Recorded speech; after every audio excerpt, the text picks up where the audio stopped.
इस अदालत के जज समेत कोई शहरी कानून से बालातर नहीं।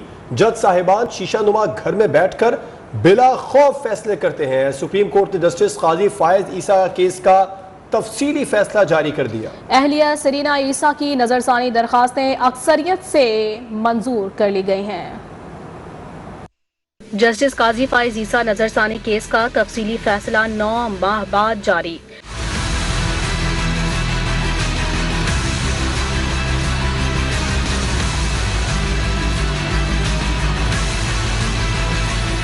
पैंतालीस सफ़हात पर मुश्तमिल तहरीरी फैसला सुप्रीम कोर्ट के जज जस्टिस मकबूल बाकिर, जस्टिस मजहर आलम, जस्टिस मंसूर अली शाह और जस्टिस अमीनुद्दीन ने तहरीर किया, जिसमें सरीना ईसा की नजरसानी दरखास्तें अक्सरियत से मंजूर कर ली गयी। सरीना ईसा के हक में फैसला 10 रुकनी लार्जर बेंच ने 6-4 के तनासुब से सुनाया। जजिस ने लिखा, इस अदालत के जज समेत कोई शहरी कानून से बालातर नहीं और कोई भी शख्स चाहे वो इस अदालत का जज ही क्यों ना हो, उसे कानूनी हक से महरूम नहीं किया जा सकता। सरीना ईसा या किसी जज की अहलिया इनकम टैक्स कानून पर अमल नहीं करती तो उनके साथ कानून के मुताबिक सलूक किया जाए। कानून के बरखिलाफ कोई कार्रवाई नहीं हो सकती। हर शहरी अपनी जिंदगी, आज़ादी, साख, जायदाद से मुतालिक कानून के मुताबिक सलूक का हक रखता है। तहरीरी फैसले में करार दिया गया कि कमरा अदालत शीशे के घर जैसा होता है, जहां जज साहिबान बैठकर बिला खौफ फैसले करते हैं। इन फैसलों के सबब बाज़ औक़ात उनकी जानिब उंगलियां भी उठाई जाती हैं। पाकिस्तान में गुर्बत के खात्मे के लिए चीन के तरक्याती मॉडल की तकलीद करना चाहते हैं। सीपैक ने पाकिस्तान और चीन को करीब किया है। वज़ीर आज़म की चीनी सहाफ़ियों से खुसूसी गुफ्तगू। कहा, इलाकाई तनाज़ात और स्ट्रेटेजिक तवाज़ुन के मामले पर पाकिस्तान और चीन का विजन एक सा है। वज़ीर आज़म ने पेशकश की है कि चीनी खिलाड़ियों को क्रिकेट सिखाने के लिए भी तैयार हैं।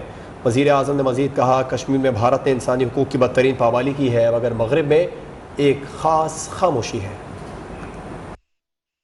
The relationship between the two countries has just got stronger over a period of time. And one of the main reasons is that feeling in Pakistan is that China has always stood with us in our times of need.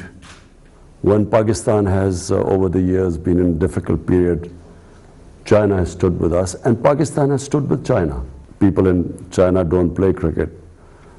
I'm hoping that as our relationship gets stronger, we will also teach Chinese how to play cricket so that China can also become a great cricketing team. In Kashmir, the worst violations of human rights are taking place by India.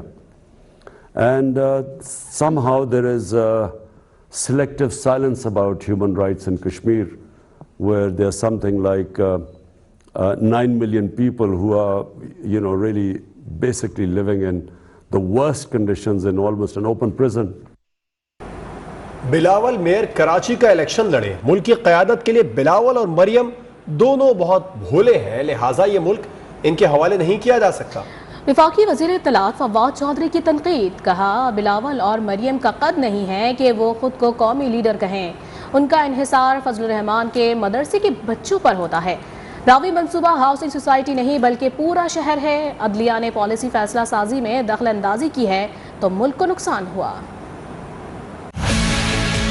ये मुल्क बिलावल और मरियम के हवाले नहीं किया जा सकता। इस मुल्क की क़यादत के लिए ये बड़े बोने हैं जो लोग अपने आप को पेश कर रहे हैं। बिलावल भुट्टो या मरियम नवाज जो हैं, उनका कद नहीं है कि वो खुद को नेशनल लीडर कर सकें। बिलावल भुट्टो उन्हें चाहिए कि वो कराची के मेयर का इलेक्शन लड़े। ले दे के आखिर में इन्हें मौलाना फजलुर रहमान के मदरसों के बच्चों के ऊपर रिलाई करना पड़ता है कि नाम नहाज अक्सरियत थी, वहाँ पर भी बुरी तरह शिकस्त खाई है। रावी का प्रोजेक्ट है, ये हाउसिंग सोसाइटी नहीं है, ये पूरा शहर है जो बन रहा है। जहाँ पे भी जुडिशरी ने पॉलिसी मेकिंग में दखल अंदाजी दी है, अल्टीमेटली मुल्क को बड़ा उसका शदीद नुकसान हुआ है। लॉन्ग मार्च से कबल पीपल्स पार्टी के खिलाफ प्रोपेगेंडे का आगाज हो चुका है। सेलेक्टेड हुकूमत पीपल्स पार्टी को खास तौर पर टारगेट कर रही है। Chairman peoples party Bilawal Bhutto ने पार्टी रहनुमाओं से मुलाकात में कहा, हुकूमती हथकंडों के बावजूद लॉन्ग मार्च होकर रहेगा। नून लीग के रहनुमा एहसन इकबाल कहते हैं, इमरान नियाजी ने मुल्की मईशत को तबाह कर दिया। ट्रांसपेरेंसी इंटरनेशनल की रिपोर्ट हुकूमत के खिलाफ चार्जशीट है। इमरान नियाजी के आने के बाद मुल्क में करप्शन की शरह में इजाफा हुआ। इमरान खान जिस चीज का नोटिस लेते हैं उसका बेड़ा गर्क हो जाता है। और ये रियासत मदीना है, ये रियासत इमरानिया है जो तबाही की रियासत है। आपकी रियासत पाकिस्तान को तबाह कर रही है, मईशत पिघल रही है, इदारे एक एक करके तबाह हो चुके हैं और मुल्क की सियासत में बदतरीन पोलराइजेशन, अनापरस्ती, नफरत और इंतकाम को दिन रात हवा दी जा रही है। IMF भी पाकिस्तान में जमहूरियत को कत्ल करने की साजिश में शरीक है। IMF को अपनी पोजीशन क्लियर करनी चाहिए। हुक्मरान हिल चुके हैं, ये गिरती हुई दीवार है, इन हुक्मरानों के खिलाफ जद्दोजहद जारी रहेगी। JUI के सरबराह मौलाना फजलुर रहमान का हब में उलमा कन्वेंशन से खिताब। कहा इमरान खान कभी अमरीकी निज़ाम तो कभी रियासत मदीना की बात करते हैं। तबाह मईशत में कौमी सलामती पॉलिसी कैसे मुरतब की जा सकती है? जो चीजें बुनियाद और असास हैं आम आदमी की माशी खुशहाली की, उसका भी बेड़ा गर्क कर दे रहे हैं। 1 करोड़ नौकरियां दूंगा। नौजवानों को याद है उसने आपको कहा था 1 करोड़ नौकरियां। सन 47 से लेकर आज दिन तक पाकिस्तान के अंदर कुल नौकरियां, बड़ी से लेकर छोटी नौकरी तक, इन 70-74 साल में 1 करोड़ तक नहीं पहुंची और इससे हमें 1 साल के अंदर 1 करोड़ नौकरियां दी। तो तुक बनता है किस अकल की बुनियाद पर इससे उम्मीद वाबस्ता की गई। चंद रोज गुजरते हैं, कहते हैं कि पाकिस्तान में अमेरिका का निजाम लाना चाहता है। उसके बाद उस पर मुनकशिफ होता है कि नहीं, मुझे यहाँ पाकिस्तान में रियासत मदीना में।